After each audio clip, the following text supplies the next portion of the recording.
9वीत आल्यापासून आज 8वीपर्यंतचा हा प्रवास सुरू होता. आम्ही जेव्हा तुम्हाला बघितलं तेव्हा घाबरलेलो होतो, पण तुम्ही आमचा तो भीतच घालवला. कधी प्रेमाने समजावून कधी रागावून तुम्ही आम्हाला शिकवले. गणिताची अवघड समीकरणे तुम्ही गाण्यासारखी सोपी करून सांगितली. विज्ञानाचे प्रयोग करताना आमचा वर्ग म्हणजेच प्रयोगशाळा असायचा. इतिहास भूगोल शिकवताना त्या जणू आम्ही त्या काळातच पोहोचायचो. सर, तुम्ही फक्त पुस्तकी ज्ञान नाही दिले तर जीवन कसे जगावे हे शिकवले. परीक्षेत कमी मार्क मिळाले तर तुम्ही ओरडला नाही, तर पुन्हा प्रयत्न करा, तुम्ही पाठीवर हात.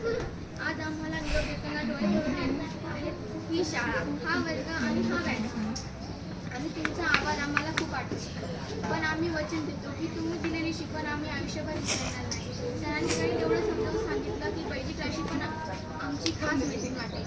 सरांचं एकच वाक्य गणिताच्या तासात, टेन्शन घेऊ नका, मी आहे ना. जर तुम्ही आमच्यासाठी रोख नोटबुक झाली, तिथे आम्ही कितीही चुका केल्या तरी त्या न रागवता दुरुस्त केली. आमच्या वर्गात नापास हा शब्दच नव्हता. फक्त पुन्हा प्रयत्न करा. सर, तुम्ही आमचे शिक्षक नाही, तुम्ही आमचे दुसरे बाबा आहात. बाबांना थँक्यू नसतं म्हणत, पण आज म्हणावंच लागेल.